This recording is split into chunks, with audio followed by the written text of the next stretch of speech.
Hello everyone. आज जो है हम लोग पढ़ेंगे कम्युनिकेशन के बारे में, कम्युनिकेशन यानी कि संप्रेषण के बारे में। तो सबसे पहले मैं आपको ये बताऊं कि इसका अर्थ क्या है। उससे पहले ये जान लेते हैं कि ये कम्युनिकेशन शब्द जो है, वर्ड जो है वो आया कहाँ से। ठीक है, तो जो पहले देखिए कम्युनिकेशन जो है ये अंग्रेजी भाषा की कॉमन, ठीक है, अंग्रेजी भाषा के कॉमन शब्द से बना हुआ है। ठीक है, जिसका मतलब होता है एक समान, एक बराबर। ठीक है, और ये वर्ड जो है वो लैटिन भाषा से इसकी उत्पत्ति, लैटिन शब्द कम्युनिकेट, ठीक है, लैटिन वर्ड है एक जो है कम्युनिकेट, ठीक है, इससे इसकी उत्पत्ति हुई है। यानी कि जो कम्युनिकेशन हम लोग यूज करते हैं, ठीक है, जो कम्युनिकेशन वर्ड हम लोग बोलते हैं उसकी उत्पत्ति जो है वो कम्युनिकेयर से हुई है। ठीक है, और ये जो कम्युनिकेयर है ये लैटिन शब्द है, इसको आप लोग ध्यान में रखिएगा, इसलिए कि एमसीक्यू यानी कि बहुविकल्पी में ये 1 नंबर का क्वेश्चन आपका आता है। ठीक है, चलिए ये तो हो गई कि इसकी उत्पत्ति कहाँ से हुई। अभी आते हैं हम लोग इसके आशय यानी कि इसका अर्थ, वर्ड इज द डेफिनेशन या word is the meaning of communication. ठीक है, कम्युनिकेशन का अर्थ क्या होता है, उसकी परिभाषा क्या होती है। कम्युनिकेशन को अगर हम लोग सिंपल साधारण शब्दों में कहें तो कम्युनिकेशन को हम लोग कह सकते हैं बातचीत। ठीक है, अब बातचीत तो हम लोग सभी लोग जानते हैं कि बातचीत क्या होती है। ठीक है, तो बातचीत का मतलब यानी कि संप्रेषण का मतलब ये होता है कि टू एक्सचेंज और आइडियाज, फीलिंग्स एंड थॉट्स। ठीक है, अपने बातों, विचारों, भावनाओं या जो भी हमारे मन में, दिल दिमाग में चल रहा है उसी को किसी और से कहना, वही चीज होती है संप्रेषण होती है, वही चीज होती है कम्युनिकेशन। ठीक है, तो ये तो बात हुई कम्युनिकेशन के बारे में। अब ये जान लीजिए जो कम्युनिकेशन है वो यहीं पे खत्म नहीं होता है, इसका मतलब सिर्फ बातचीत ही नहीं होती है। ठीक है, ये तो मैंने बस आपको सरल शब्दों में बताने के लिए बताया है। कम्युनिकेशन जो वर्ड है ये बहुत ही व्यापक शब्द है, और इसका मतलब कोई भी चीज अगर आपके पास से, यानी कि आप एक संदेश को किसी और तक पहुंचा रहे हैं, ठीक है, तो वो संदेश आपसे और जो रिसीवर है यानी कि संदेश को प्राप्त करने वाला है वहां तक जो भी पहुंचने की क्रिया है, प्रक्रिया है, उसी को हम लोग संप्रेषण कहते हैं। ठीक है, अब संप्रेषण की विशेषताएं देख लीजिए, इसके तत्व देख लीजिए कि संप्रेषण के तत्व क्या है, इसकी विशेषताएं क्या है। सबसे पहली जो इसकी विशेषता है वो विशेषता ये है कि ये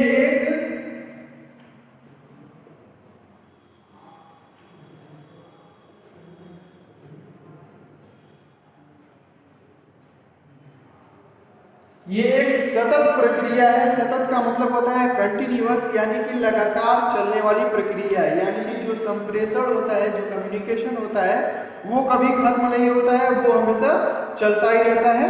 ठीक है, आप जब तक हैं तब तक कम्युनिकेशन यानी कि जो आपका संप्रेषण है वो चलता रहेगा, ये कभी आपका खत्म होने वाली चीज नहीं है। ठीक है, इसकी दूसरी विशेषता अगर हम लोग देखेंगे तो ये विशेषता जो है आपकी ये है कि ये द्विमार्गी होता है।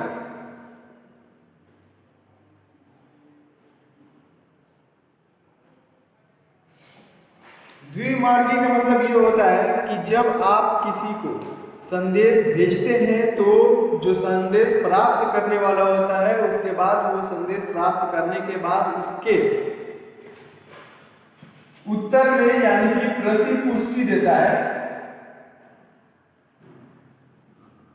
फीडबैक देता है। ठीक है, अब जब फीडबैक देगा रिसीवर, तो जब रिसीवर फीडबैक देता है तो वो फिर सेंडर हो जाता है। यानी कि पहले आपने कहा, जैसे मान लीजिए कि मैंने किसी से कहा कि कहाँ जा रहे हो, तो यहाँ पर मैं जो है सेंडर हूँ और जिससे मैं पूछ रहा हूँ वो रिसीवर हो गया।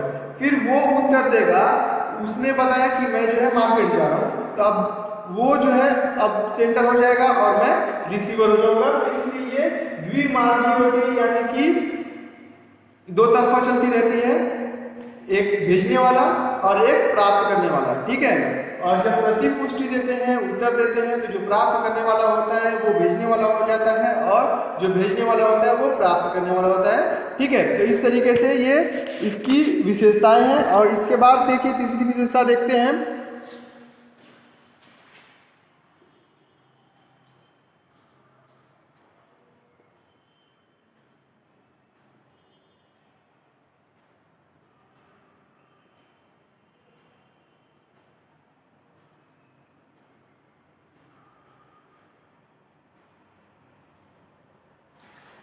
अब संप्रेषण का जो अर्थ है, ठीक है,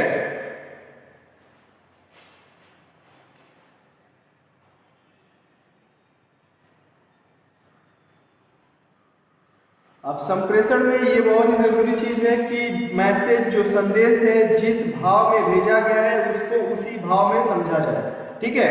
यानी कि अगर आपने किसी से, एक मैं एग्जांपल दे रहा हूँ, उदाहरण दे रहा हूँ, अगर आपने किसी से कहा कि उठो,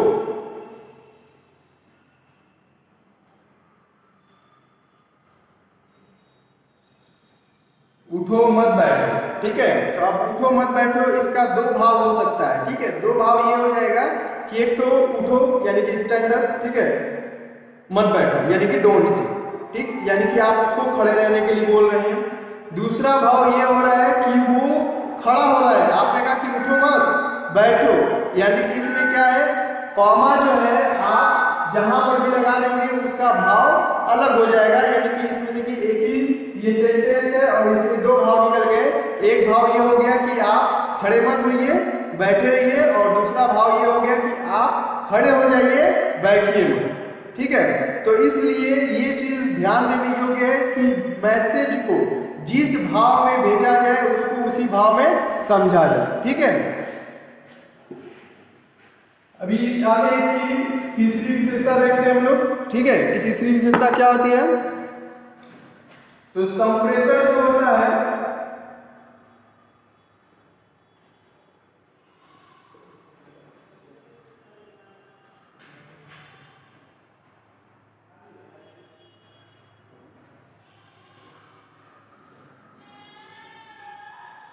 संप्रेषण जो होता है वो एक प्रबंधकीय कार्य होता है। प्रबंधकीय यानी कि मैनेजरियल टास्क होता है। इसमें होता क्या है, जैसे कि आप, हम लोग सिर्फ संप्रेषण चूंकि पढ़ नहीं रहे हैं, हम लोग पढ़ रहे हैं व्यवसायिक संप्रेषण यानी कि बिजनेस से रिलेटेड जो संप्रेषण उसके बारे में, ठीक है। तो इसमें क्या होता है कि एक संस्था में, एक संगठन में जो मैनेजर होते हैं वो अलग अलग विभाग से अलग अलग तरीके के संप्रेषण करते हैं। यानी कि जैसे कि अगर किसी चीज का ऑर्डर ज्यादा आ गया तो एम्प्लॉयज को बताना, ठीक है, और उसके अनुरूप कार्य करवाना, तो ये सारी चीजें जो है संप्रेषण में ही आती हैं। और लास्ट यानी कि पांचवा जो है वो आपका है संप्रेषण के माध्यम।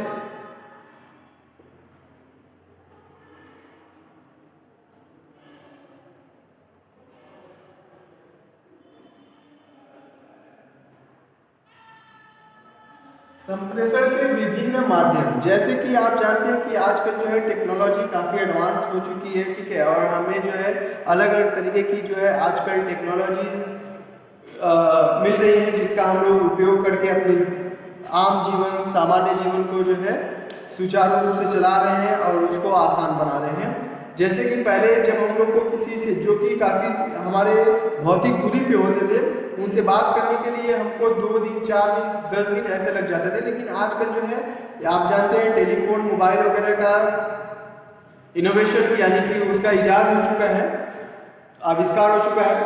तो उसके माध्यम से हम लोग एक जगह पे रह के किसी से भी कुछ ही सेकंड में जुड़ जाते हैं और उनसे कम्युनिकेट यानी कि संप्रेषण कर लेते हैं, बातचीत हम लोग कर लेते हैं, ठीक है। तो आजकल जो है संप्रेषण के विभिन्न माध्यम है, बहुत सारे माध्यम है जिसका हम लोग उपयोग कर रहे हैं। जैसे कि आप फैक्स का यूज कर सकते हैं, आप सोशल मीडिया चलाते हैं, सोशल मीडिया को ले सकते हैं, फैक्स है, ईमेल है, टेलीग्राम है, ये सारी चीजें जो है वो आपके संप्रेषण के विभिन्न माध्यम है जिसका आप प्रयोग करके एक दूसरे से यानी कि किसी से भी आप लोग संप्रेषण करते हैं, बातचीत करते हैं, ठीक है। तो ये हो गया कि संप्रेषण का अर्थ क्या होता है। तो संप्रेषण का अर्थ एक बार मैं दोबारा से आपको थोड़ा सा रिपीट कर दूं। संप्रेषण का मतलब होता है कि अपने बातों, विचारों, भावनाओं को एक दूसरे से कहना, सुनना, ठीक है, ये संप्रेषण होता है।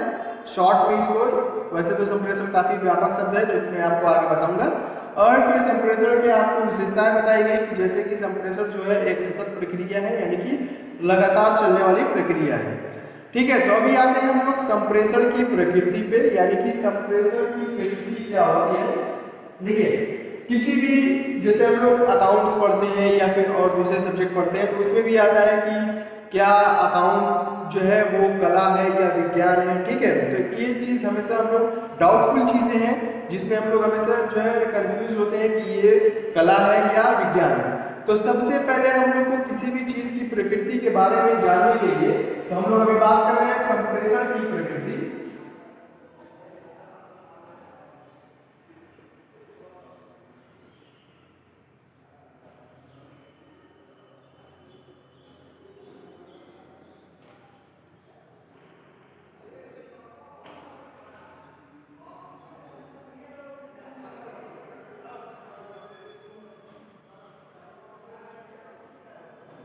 अब संप्रेषण की प्रकृति में देखिए संप्रेषण कला है या विज्ञान है, ठीक है। तो सबसे पहले हम ये देखेंगे कि कला होता क्या है। आप जानते हैं कि किसी भी चीज को व्यवस्थित तरीके से करने की का जो तरीका होता है, जो ढंग होता है, उसी को हम लोग कला बोलते हैं। तो संप्रेषण जो होता है, संप्रेषण में भी एक चीज आपको आगे पढ़ाया जाएगा कि संप्रेषण स्किल यानी कि संप्रेषण कौशल पढ़ाया जाएगा, कम्युनिकेशन स्किल, जिसमें आपको ये बताया जाएगा कि आप जो है इम्पैक्टफुल यानी कि प्रभावी संप्रेषण कैसे करें। तो जो कला यानी जो संप्रेषण है वो एक कला है। कला इसलिए है क्योंकि संप्रेषण में भी आपके अंदर कौशल होना चाहिए, आपको बातचीत करने का एक ढंग, एक तरीका पता होना चाहिए, जिससे कि आप सामने वाले के ऊपर एक अच्छा प्रभाव डाल सकें, ठीक है।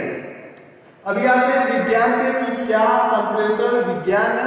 तो विज्ञान पहले देख लीजिए होता क्या है। विज्ञान का मतलब ये होता है किसी भी काम को करने के लिए कुछ सिद्धांत होते हैं और उस सिद्धांत का हम लोग को पालन करना होता है, कुछ रूल्स होते हैं, ठीक है, उसका हम लोग पालन करते हैं, उसी को हम लोग बोलते हैं विज्ञान बोलते हैं। विज्ञान मतलब विशिष्ट ज्ञान, ठीक है। तो किसी भी चीज के बारे में विशिष्ट ज्ञान, उसी को हम लोग विशिष्ट विज्ञान बोलते हैं, सॉरी। तो संप्रेषण भी जो है उसमें भी हमें एक विशिष्ट ज्ञान की यानी कि एक सिद्धांत की आवश्यकता होती है, जिसके माध्यम से हम लोग किसी से भी बातचीत करते हैं। जैसे कि अब हम लोग एक मनोविज्ञान की बात बता दूं कि जैसे कि जब हम लोग देखते हैं कि कोई गुस्से में है या बहुत ज़्यादा खुश होता है, तो हम लोग जब उनसे कम्युनिकेट करते हैं, बातचीत करते हैं, तो उनके बातचीत करने का या उनके जवाब देने का जो तरीका होता है वो थोड़ा अलग हो जाता है। जैसे मान लीजिए कोई गुस्से में है, अगर हम उनसे पूछें चलो घूमने चलते हैं, तो क्या कहेगा वो? कहेगा मैं नहीं जाऊँगा, ठीक है, क्योंकि वो गुस्से में है। तो हम लोग को सामने वाले के उसके प्रकृति के बारे में, उसके व्यवहार के बारे में पता होना चाहिए, ठीक है, और उसके अनुरूप हम लोग को बातचीत करना चाहिए। तो ये है संप्रेषण जो है कला और विज्ञान दोनों, ठीक है। तो ये हो गया संप्रेषण की प्रकृति हो गई।